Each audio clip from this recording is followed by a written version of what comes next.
안녕하세요. 크리스찬 독서실입니다. 오늘은 김우현님의 온유한 자는 복이 있나니 세 번째 시간입니다.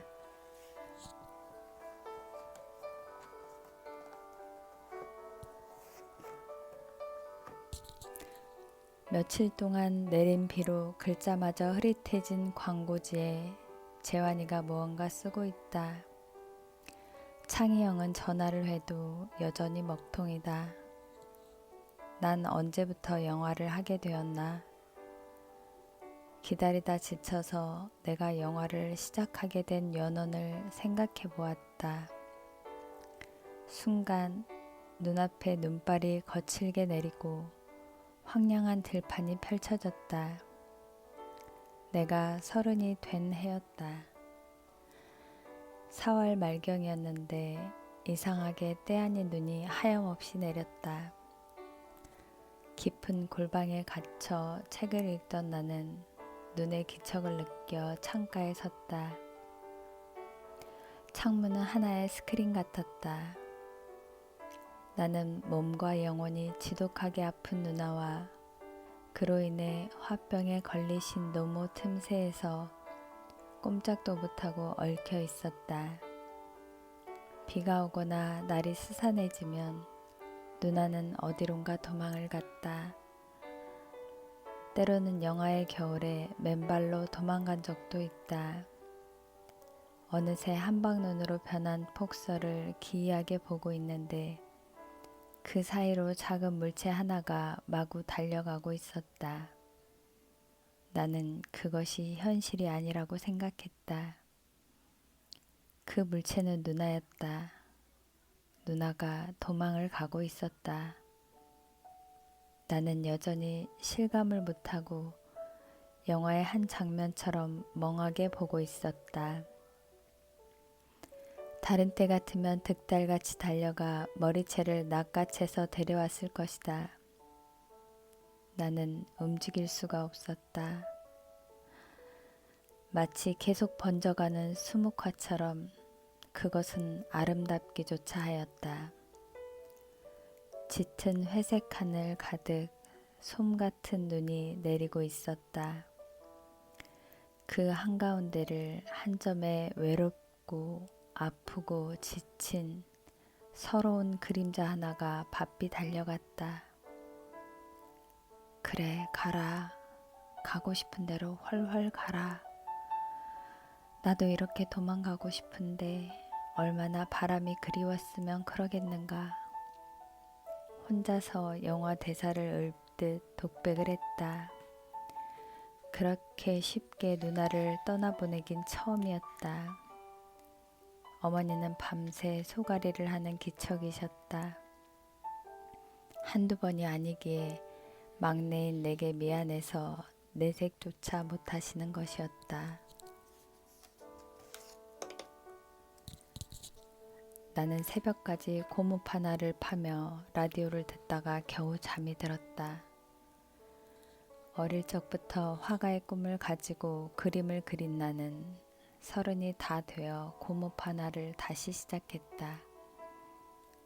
어느 날 허름한 동네 문방구 앞에 고무 파나 있음이라는 문구를 보았다. 순간 파나가 하고 싶어서 제일 싼 조각도와 함께 몇 장 사가지고 왔다. 그날 밤부터 나는 파나를 파기 시작했다. 검고 어둡고 편만한 어둠을 새벽까지 밀고 깎아내기 시작했다. 주님, 당신의 풍경을, 천국의 풍경을 그리는 화가가 되게 해주세요. 중학교 시절에 산등성이를 넘어 등교하면서 날마다 그 기도를 드렸다.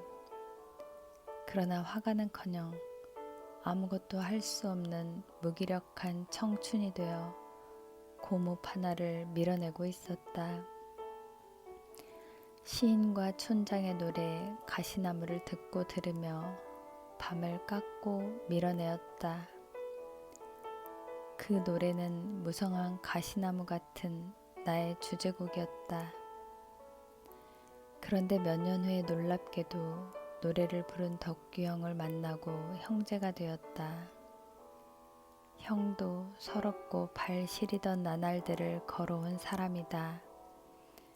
그래서 우리는 더욱 의기투합하였다. 하룻밤에 10장의 판화를 판 적도 있었다. 그날도 만만치 않게 어둠을 깎아내었다. 그렇게 해서라도 누나를 잊으려 애썼다. 다음 날 거짓말처럼 완연한 봄 날씨가 되었는데도 누나는 오지 않았다. 무작정 도망가다가 외딴 곳 남의 집 처마 밑에서 웅크리고 있거나 기웃거리다가 결국은 돌아올 것이다. 누나는 공부도 잘하고 재능이 많은 문학소녀였다.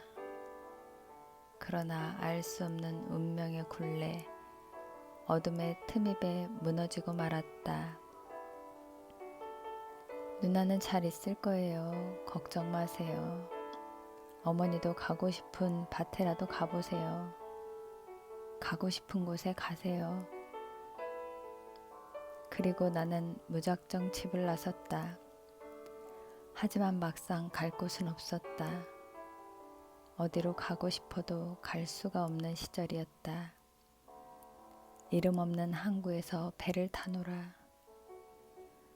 4월이면 항상 그 노래 가사를 생각했다. 세상에 잊혀진 채, 아니 모든 것을 다 잊어버리고 낙엽처럼 떠돌고 싶었다. 종달새가 제잘거리며 하늘을 가르는 거리를 그저 걸었다. 나도 모르게 누나가 도망을 간 황토 언덕길로 접어들고 있었다. 그때 우리 가족은 식당을 하다가 아픈 누나로 인해서 쫄딱 망하고 서울의 변두리 지하방에 살고 있었다. 농촌과도 같은 동네여서 은밀히 숨어 지내기에는 딱이었다. 전날의 눈으로 인해 뱀처럼 구불한 오솔길은 약간 진창이었다. 평소처럼 누나가 빨리 그리고 무사히 돌아오게 해달라는 기조조차 나오지 않았다.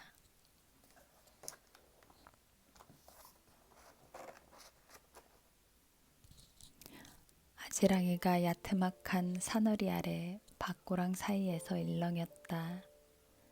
나는 봄 기운을 깊이 들이마셨다. 이상한 자유가 내 안에 흐르고 있었다.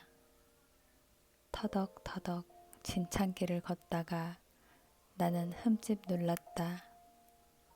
진창에 검정 슬리퍼 하나가 콱 박혀 있었다. 급히 도망가느라 벗겨진 줄도 모르고 갔구나. 낡고 낡아 모서리가 다 해진 누나의 슬리퍼를 주워들자 갑자기 서러움이 복받쳐 울었다. 어디까지 갔다 이제 왔니? 어느 세상 떠돌다 와서 이렇게 지쳐 누워있니? 그날 밤 일기에 쓴 시가 아직도 생생하다. 누나의 슬리퍼를 손에 들고 나는 메마른 찔레나무 무더기 앞에 서 있었다. 그 뾰족한 가시들을 가만히 만져보았다. 그러면서 나는 누나를 돌아오게 해달라는 기도가 아닌 아주 낯선 기도를 했다. 주님, 저도 이제 30이 다 되었네요. 주님, 한 가지 부탁이 있습니다. 저도 주님처럼 공생애를 살게 해주세요. 제 생의 무게를 걸고 걸어갈 무엇을 주세요. 솔직히 그런 기도를 상상조차 해본 적이 없었다. 아무것도 할 수 없었고 아무런 희망도 헛된 바람조차도 내 안에 남아있지 않았다고 생각했다. 그런데 그렇게 기도하고 있었다. 그것이 갑자기 터져 나온 것이다. 와, 그때 그런 기도가 다 나왔구나. 제법 진지하게 듣기만 하던 재환이가 방청객처럼 반응을 했다. 그래, 그건 정말 내가 의도하지 않은 것이었지. 네가 하도 서러우니까 주님이 네 안에서 그 기도를 해주신 것 아닐까? 재환이가 이런 말을 하다니 감동이다. 그러고 보면 정말 그랬을지도 모른다. 새는 날아다니는데 왜 우리는 날지 못할까? 나는 외로워서 날지 못하지. 재환이가 빗물에 흐려진 광고지에 쓴 시를 흘깃 읽었다. 나도 재환이도 외로워서 꽁꽁 묶여있던 시절이다. 나는 20대 시절을 음부의 구덩이에서 헤매다 돌아와 신앙을 회복하던 중이었다. 재환이도 할 일 없이 광화문 근처를 배회하며 담배로 세월을 죽이던 때다. 그때 재환이를 만났다. 예배 후에도 재환이와 광화문 골목들을 떠돌다 헤어지면 다시 예배당으로 올라오곤 했다. 아무도 없는 예배당을 삐걱 열고 들어가 그 깊은 어둠 속에 잠기곤 했다.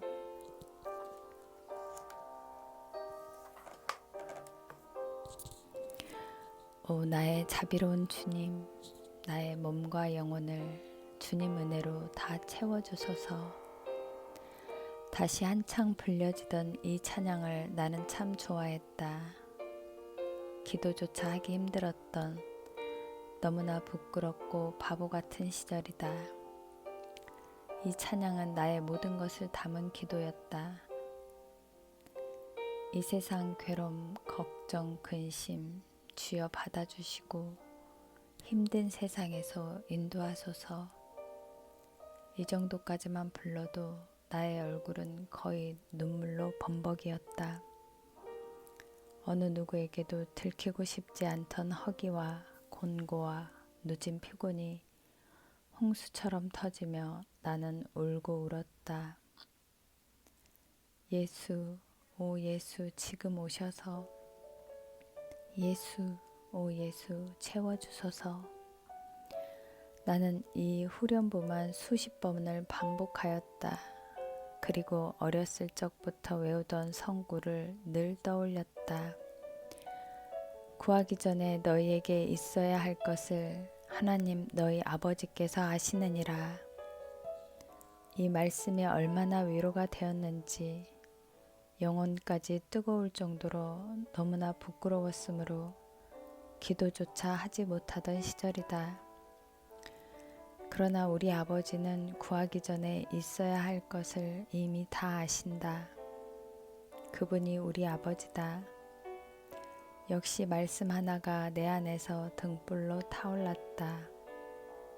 부끄러움을 넘어 누더기 같은 내 껍데기 속에 가장 본질적인 필요와 갈망을 만지시는 아버지. 나는 그 진리를, 그 사랑을 믿었다. 믿고 싶었고 살기 위해서라도 믿어야 했다. 찬양은 곡조 있는 기도라는 오랜 풍문을 붙들고 예수 예수 지금 오셔서 채워주소서라고 수없이 노래한 것이다. 누구든지 주의 이름을 부르는 자는 구원을 받으리라 하신 말씀도 믿었다. 그렇게라도 예수님의 이름을 부르면 구하기 전에 이미 나의 필요를 아시는 하늘아버지가 주시리라 믿었다. 예수님의 구원이 내게 임할 것을 믿었다. 그래서 네 공생애가 시작되었냐? 응? 너의 그 기도를 들어주셨냐고. 공생애의 시작, 아직 거기까진 생각조차 해보지 않았다. 그 후에 재환이 니놈을 만났지. 그리고 구로동의 희년 선교회라는 곳에 가게 되었고 공장 다니는 고단한 노동자들과 영화를 보는 모임을 했지. 너도 같이 갔었잖아. 삼립방 네온사인이 보이는 그 선교회. 그래 거기 알지. 그때 영화를 참 많이 봤지. 나는 영화를 보고 나누는 동안에 갑자기 영화를 해야 한다는 생각에 사로잡혔다. 지금도 그렇지만 당시에는 더욱 영화를 한다는 것은 선택된 소수의 이야기였다. 그런데 내가 그것을 하고 싶은, 아니 해야 한다는 갈망을 품은 것이다. 그리고 영화를 해야겠다는 강한 확신이 들었고 너를 만났고, 그럼 나를 만나서 영화를 시작한 게 네 공생애의 시작이구나. 갑자기 재환이가 소리치듯 말했다.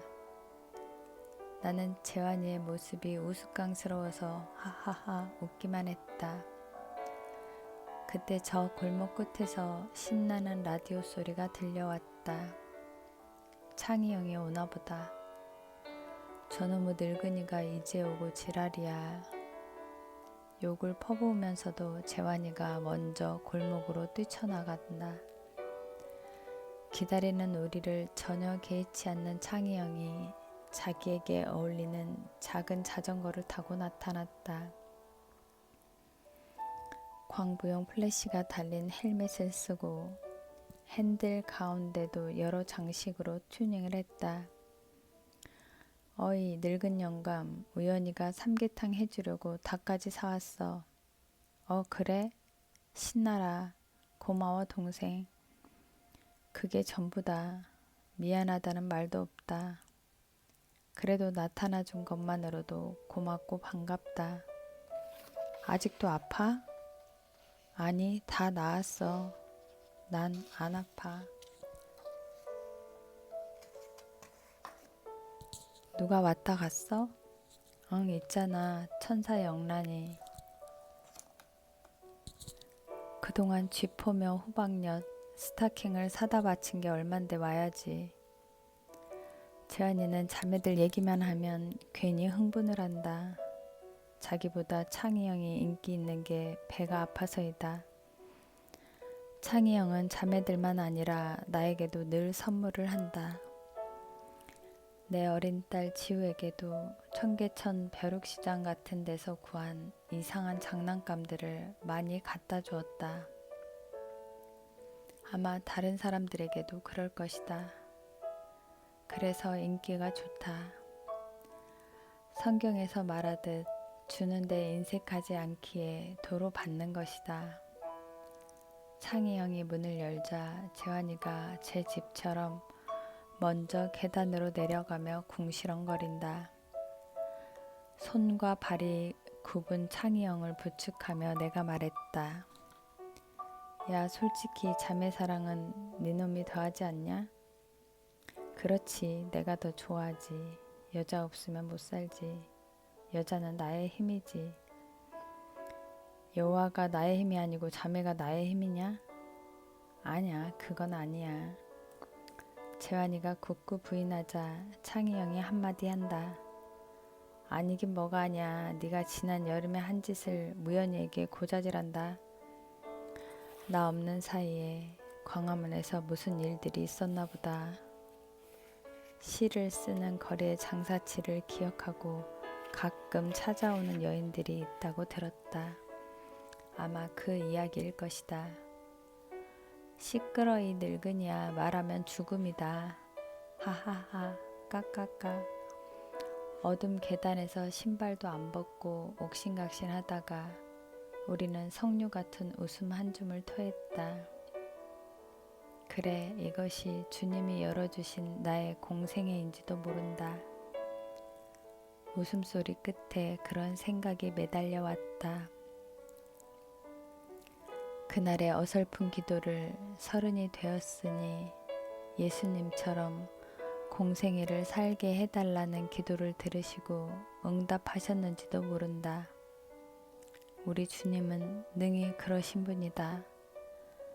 작은 신음 하나, 눈물 하나도 보고 계신다. 그래서 이 친구들을 만나게 하신 것이다. 서러움을 서러움으로 밀어내는 나와 친구들의 밑바닥, 처음 익은 무화과가 있는 배단이, 주님의 공생애를 닮은 이 풍경을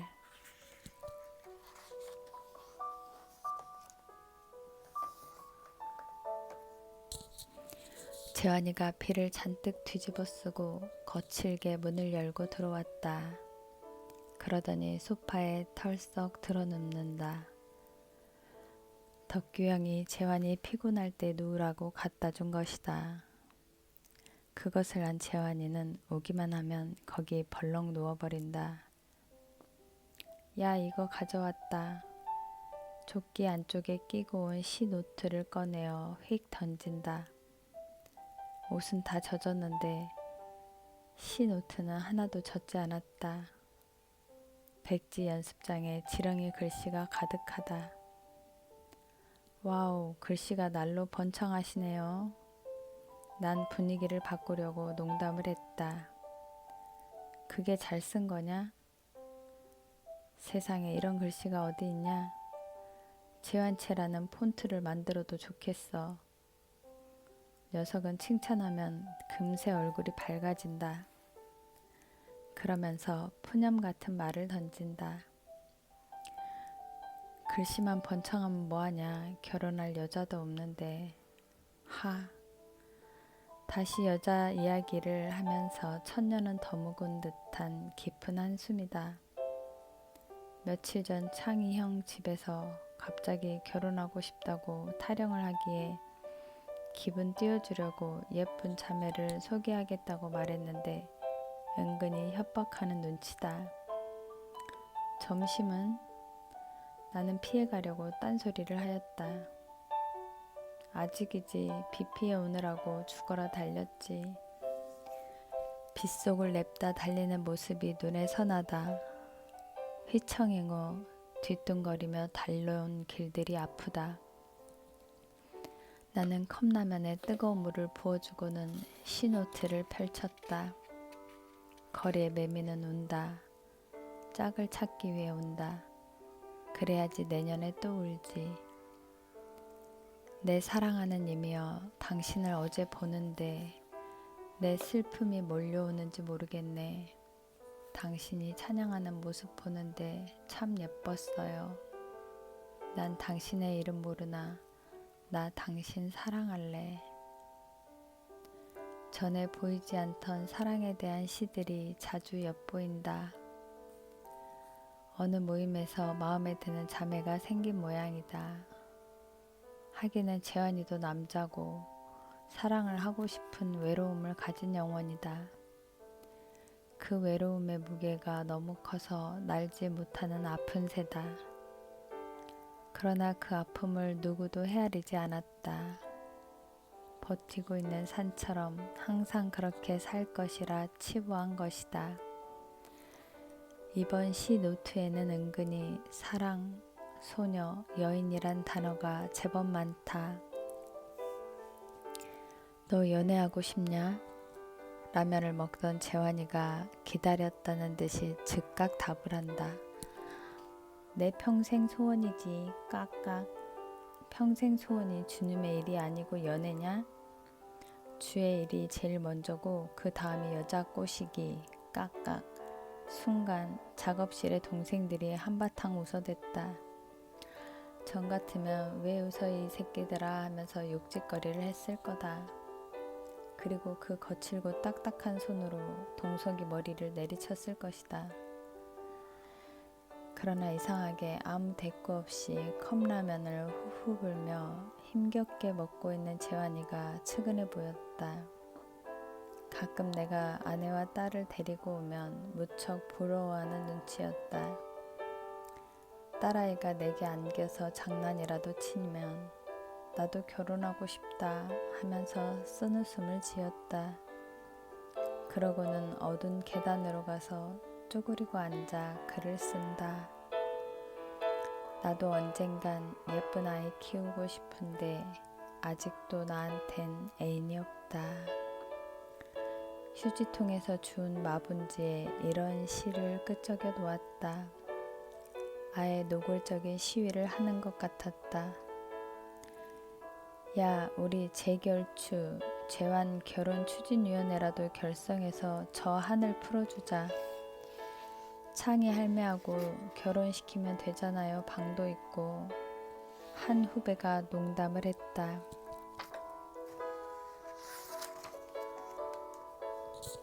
나는 30 중반에 결혼을 했다. 그때 가장 마음에 걸리는 것이 재환이었다. 결혼을 하면 나도 가족들에게 집중해야 할 것이다. 자주 찾아가지 못할지도 모른다. 그러면 재환이 혼자 광화문에 남아 있어야 한다. 혼자 우두커니 액자를 팔고 시를 쓰는 재환을 생각했다. 사방이 어둡고 가슴이 아려왔다.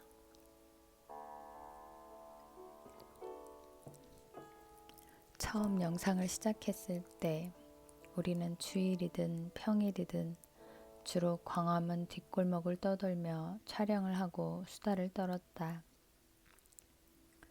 라면 한 그릇까지 먹고 헤어져야 할 때 교보문고 지하도에서 몇 번이고 손을 잡았다 놓았다 했다. 누가 보면 꼭 연애하는 사이 같았으리라. 녀석에 뒤틀리고 힘이 잔뜩 들어간 손, 거칠지만 항상 따스한 손. 내가 결혼을 하면 그 손을 잡아줄 사람이 없을 것만 같았다. 봄이 오는 길목에 나는 서 있네. 그냥 그렇게 서 있네. 꽃 필 때를 기다리며 나는 그냥 서 있네. 그 즈음 쓴 재환이의 시가 내 명치를 아프게 찔렀다. 기다려도 오지 않는 친구를 무작정 기다리면서 서 있는 스산한 풍경 같았다. 하지만 그것은 기우였다. 결혼 후에 우리는 더 자주 만났다. 나는 방송 일을 하면서도 틈만 생기면 광화문으로 갔고 재환이는 아예 여의도에 와서 장사를 하기도 했다. 그리고 내가 일을 마치고 나타나면 재환이도 장사를 접고 갈대밭이나 목동의 개천 근처를 탐험했다. 재환아, 너 장가 가려면 일단 담배부터 끊어야 해. 그 거친 입은 차후 문제고 일단 담배부터 정리하자. 나도 그러고 싶지. 온갖 방법을 써도 안 되는 걸 어떡해. 그건 사실이다. 나는 무엇보다 이 지독한 골초의 건강이 가장 걱정이었다. 오죽하면 스스로 니코틴 정이라는 별명을 붙였을까. 너 같은 놈하고 결혼하려는 여자는 자기를 비우고 십자가를 져야 하는 정말 신앙이 좋은 사람일 텐데 담배를 피우는 것을 얼마나 싫어하겠냐. 네가 가장 하고 싶어하는 키스를 하려면 담배 정도는 끊어주는 센서가 있어야. 키스 좋지 좋아. 너무 하고 싶다. 까까. 그러려면 담배를 끊어야 한다니까. 너 정말 말 안 들으면 창희 형하고 키스하는 연기시킨다. 왜악 날 보고 차라리 죽으라고 해라 이놈아. 하긴 재환이가 노력을 안 한 것은 아니다. 근육과 신경이 마비된 몸으로 줄담배를 피는 것은 연애는 둘째치고 생명에도 큰 지장이 있을 것이다. 금연초, 금연검, 침술, 기공체조 안 한 것이 없다. 그래도 끊지 못했다. 담배 귀신이 있는 거 아세요? 정말 담배는 귀신이 못 끊게 해요. 버드나무에 자주 오던 유명한 연극 배우 S자매가 언젠가 그렇게 말했다. 그것은 강력한 하늘의 능력으로만 끊어요. 그 힘이 임해야 해요. 자신도 새벽 기도 때 성령을 받고 갑자기 끊게 되었다고 했다. 너 정말 끊고 싶은 마음은 있는 거니? 그럼 나도 끊고 싶은데 잘 안 돼서. 마지막 라면 국물을 넘기며 노루처럼 서글픈 눈으로 답했다. 그럼 우리 기도하자. 능치 못하심이 없으신 우리 전능하신 아버지께 기도하자. 주님께 성령님께 끊어달라고 구하자. 그래, 아버지가 도와주시면 확 끊어질 거야. 재환이는 내 말이라면 거의 순순하게 듣는다. 라면 냄새를 풍기며 우악스럽게 내 손을 잡아 소파로 끌고 간다. 우리는 두 손을 꼭 잡고 기도를 시작했다.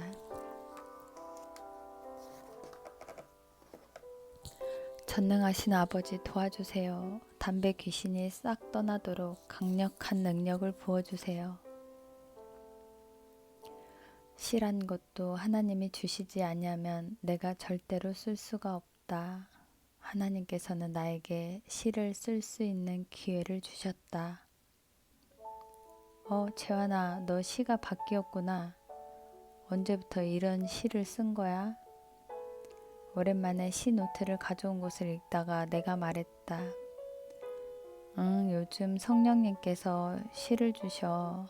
새로운 시가 막 나와. 녀석의 얼굴빛에서 깨끗하고 싱그러운 물기가 느껴진다. 그동안 보아온 밑바닥 영화사 대표 배우 일그러진 로버트 드니로의 몰골이 아니다. 성령은 자유한 분이다.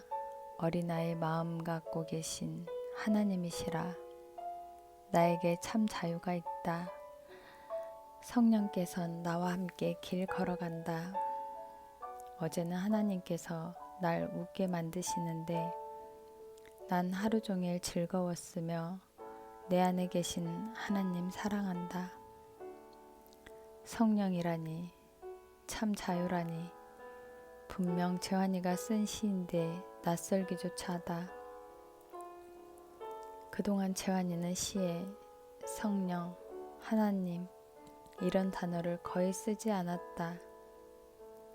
하나님께서 웃게 하셔서 하루 종일 웃었다는 것은 당황스러울 정도였다. 언제부터 이런 시들이 나왔니?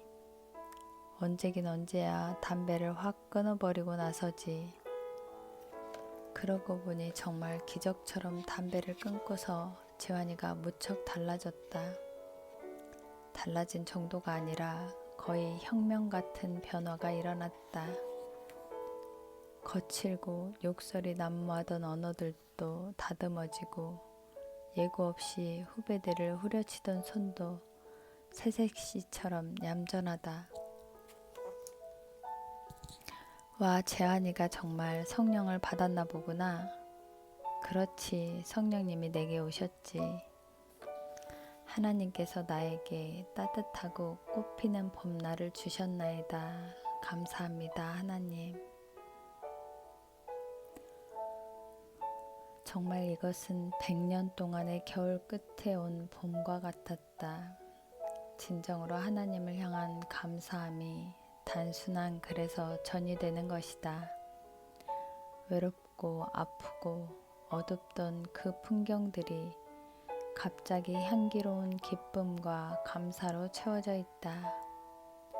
그날은 정말 무서워서 도망갔는데 기도를 받고 나니까 정말 담배가 싹 끊어져 버리더라고. 나도 며칠 동안 정신없는 시간을 보내느라 재환이의 변화를 깊이 살피지 못했다.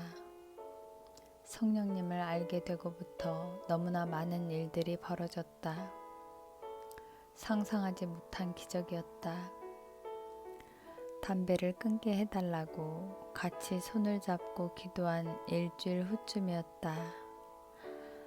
봉천동의 여명학교에서 작은 성령 집회가 열렸다.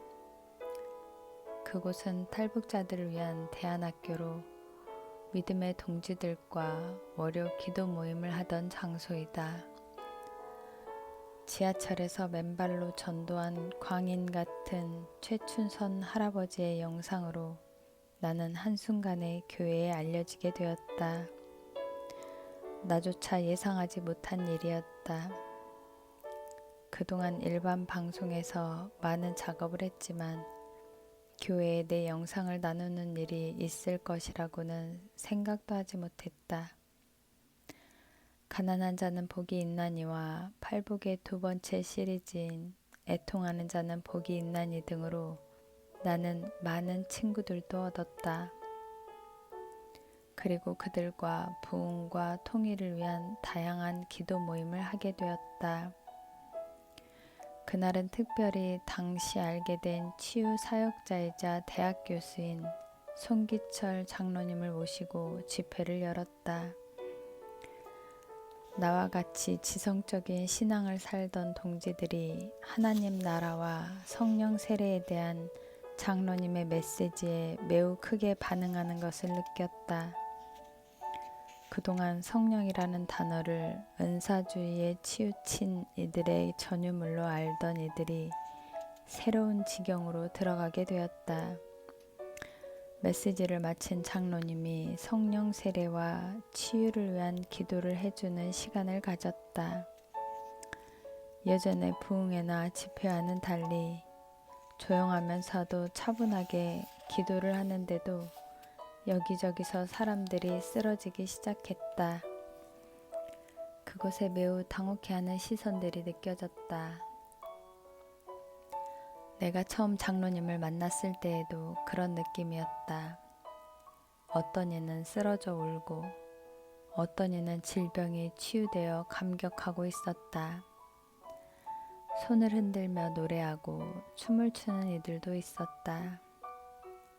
몇몇은 당황한 모습으로 낯선 풍경을 지켜보고 있었다. 나는 그때 성령이란 주제로 다큐멘터리를 만들고 있었으므로 그런 풍경들을 카메라에 담았다.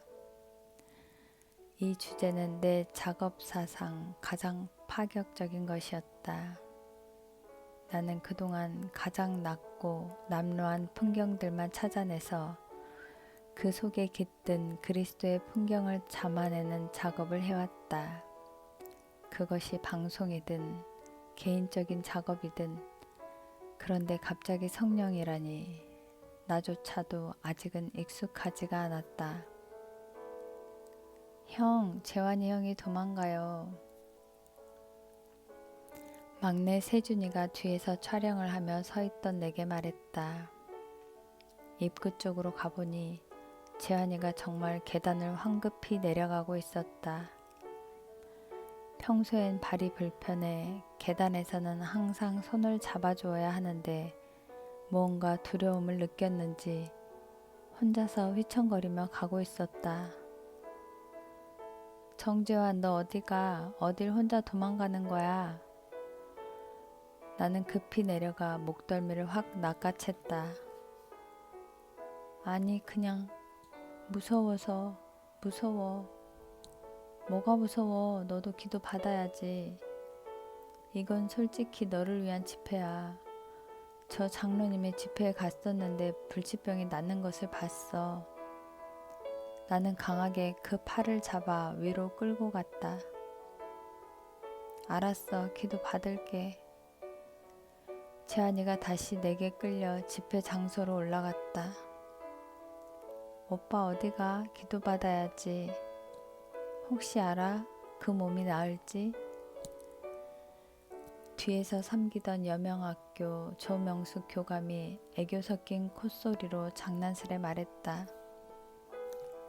그래, 알았어. 기도 받을게. 알았어. 그러면서도 무언가 두려움이 가득한 표정이다.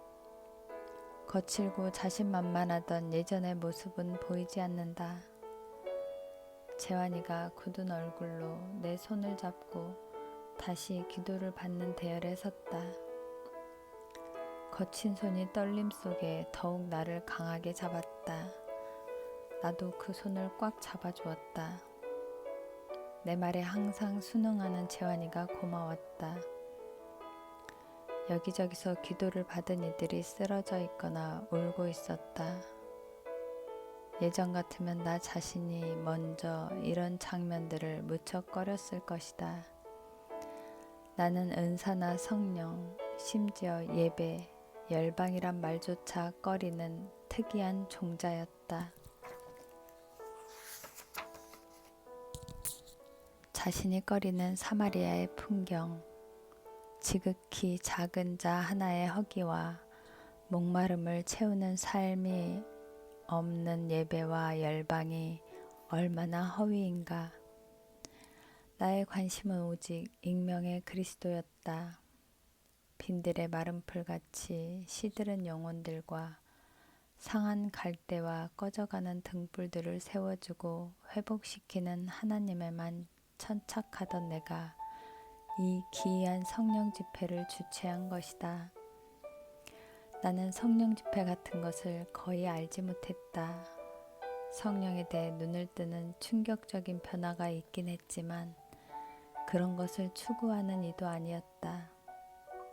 다만 재환이나 다른 누군가가 원하지 않는 삶의 아픔과 굴레를 벗고 치유의 희열을 누릴 수 있기를 바라는 마음으로 마련한 것이다. 나처럼 성령님을 만나서 새로운 지평이 열렸으면 했다. 재환아, 성령님께서 너를 만져주실 거야. 도망가면 안 돼. 나는 도망을 못 가게 뒤에서 끌어안다시피 한 채 말했다. 알았어, 기도 받을게. 재환이가 끌어안은 내 손을 다시 꼭 잡았다. 전에 평양과 기대 후원의 밤에서 내 허리를 잡고 있던 처연한 떨림이 전해왔다. 무엇이 재환이를 두렵게 한 것일까?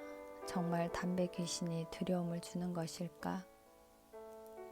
드디어 재환이가 기도를 받을 차례가 되었다.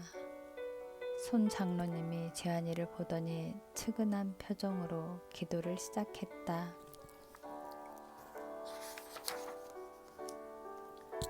성령님, 이 시간 이 형제에게 임하셔서 굳어진 몸을 치유하여 주옵소서. 일반적인 성령 집회와는 달리 매우 나직하고 고요하기까지 한 기도였다. 그런데 갑자기 재환이가 바닥에 우당탕 소리를 내며 쓰러졌다. 나는 뒤에서 촬영을 하다가 놀라서 그리로 다가갔다. 장로님이 딱딱하게 굳은 재환이의 가슴과 발목을 잡으며 기도했다. 성령님 임하셔서 이 형제를 묶고 있는 어둠의 영과 결박들을 끊어주옵소서. 내가 나사렛 예수님의 이름으로 명하노니 흑암의 묶임들은 떠나갈지어다. 으악, 아, 순간 재환이가 괴성을 지르기 시작했다.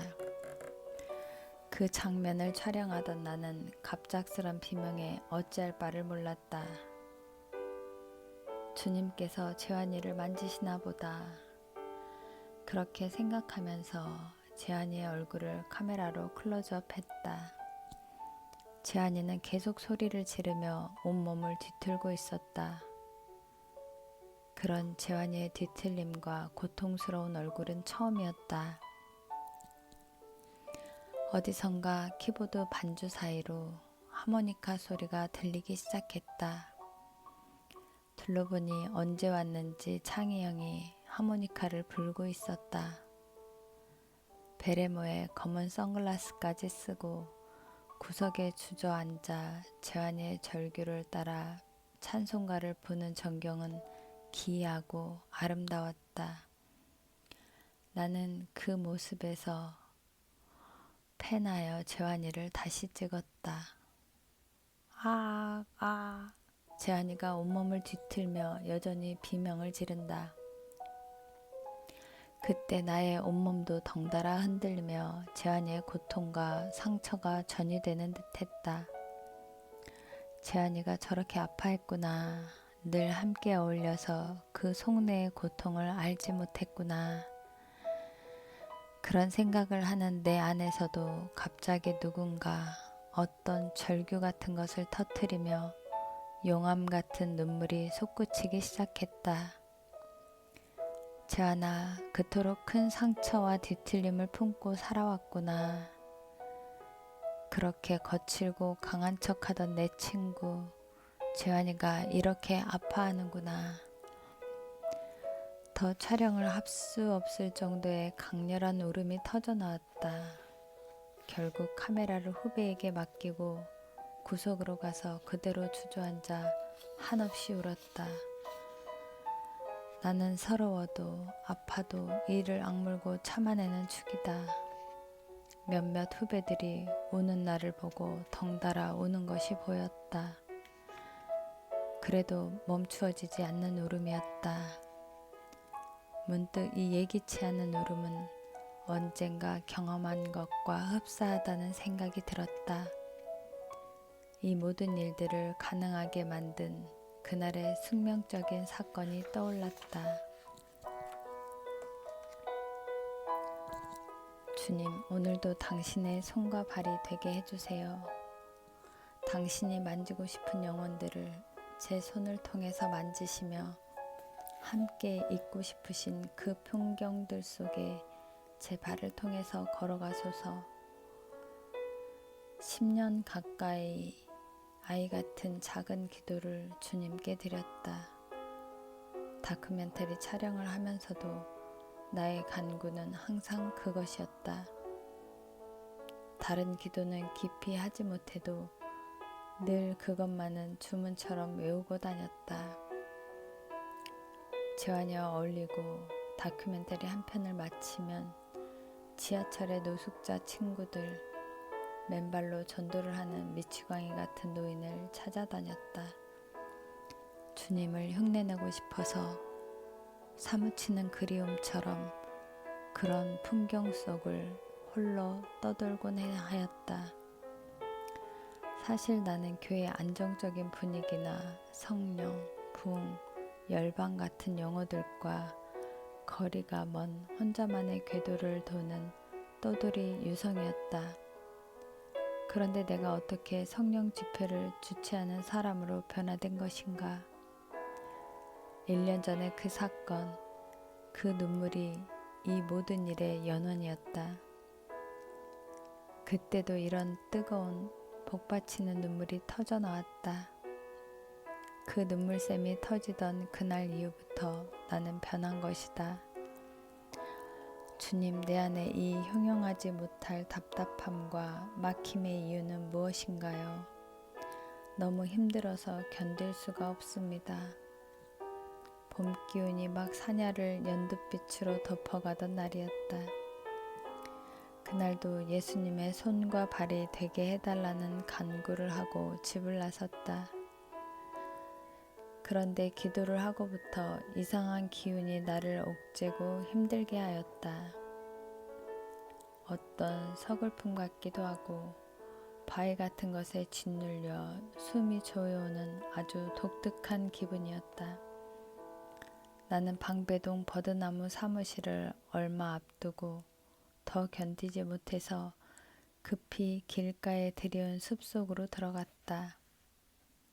푸세에게 쫓기는 노루처럼 날랜 걸음으로 그 답답함을 터뜨릴 공간을 찾은 것이다. 이 견딜 수 없는 답답함과 통증의 원인은 무엇인가요, 주님? 저를 도와주세요. 나는 등산로를 슬쩍 비껴난 작은 계곡에 숨어들어 주님께 호소하였다. 마치 그 순간을 영원부터 기다리고 있었던 것처럼 눈물이 쏟아졌다. 그것은 전혀 예기치 않은 거대한 용암이었다. 나는 음부의 구덩이를 통과하던 그 시절들에도 거의 울지 않았다. 가끔 오 나의 자비로운 주여를 부르던 그 어둠 속에서만 몰래 울었을 뿐이다. 지우야, 아빠가 고등학교 시절 사진을 보면 얼굴이 달걀처럼 타원형인데 하도 서러운 시절을 이를 악물고 참아서 턱 근육이 발달해서 이렇게 네모가 됐단다. 딸아이가 유치원에서 아빠를 그려왔는데 얼굴이 사각형이었다. 서러움이 뭔지도 모르는 아이에게 농담처럼 말했지만 사실이었다. 그 누구도 손을 잡아주지 않았으므로 나는 이를 악물고 홀로 참아야 했다.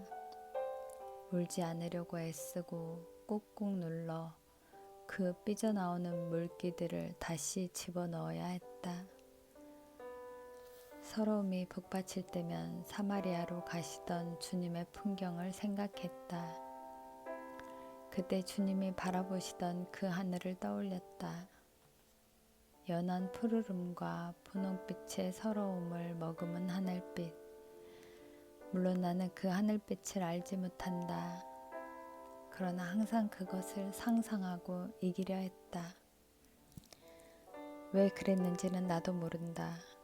그토록 울지 않던 내가 스스로 의도하지 않은 뜨거운 눈물을 솟구쳐내고 있었다. 주님, 누가 내 안에서 이렇게 우는 것인가요? 이것은 제가 우는 것이 아닙니다. 그렇게 다시 묻는 순간 내 생을 바꿀 숙명적인 그 말이 저절로 터지고 말았다. 성령님 죄송합니다. 성령님 용서해 주세요. 제가 성령님을 알지 못합니다. 성령님 저를 용서해 주세요. 이것은 또 무언가 생각지도 않은 눈물보다도 더 이상한 말이 나를 더 당혹하게 하였다. 나는 그때까지도 성령이란 용어를 열광주의나 치우친 은사주의의 전유물로 치부하였다. 그러던 내가 성령님을 부르고 그분을 알지 못하는 것에 용서를 구하고 있었다. 내 입에서 그런 말이 저절로 마구 쏟아져 나왔다. 주님, 이건 또 무엇인가요? 제가 왜 의도하지 않은 이런 말들을 내뱉고 있는 것인가요? 이젠 정신조차 아늑하고 가늠하기 어려웠다. 갑자기 전혀 엉뚱한 우주의 공간 속에 홀로 버려진 느낌이었다. 그때 음성이 들려왔다. 우연아, 네가 아직도 나의 손과 발이 되기를 원하느냐? 진정으로 나의 제자가 되기를 꿈꾸고 있느냐? 설명하지 않아도 저절로 알 수 있는 음성이었다.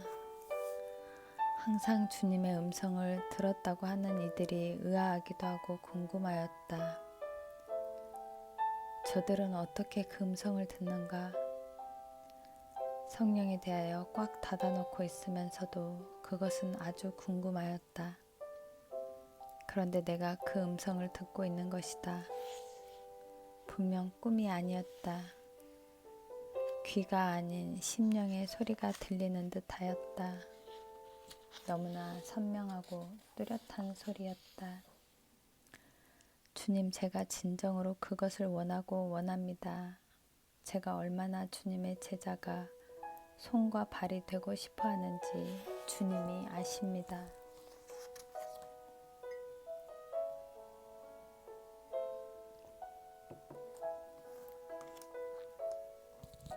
나는 진정으로 제자가 되기를 원하느냐는 물음에 베드로처럼 당돌하게 말하고 말았다.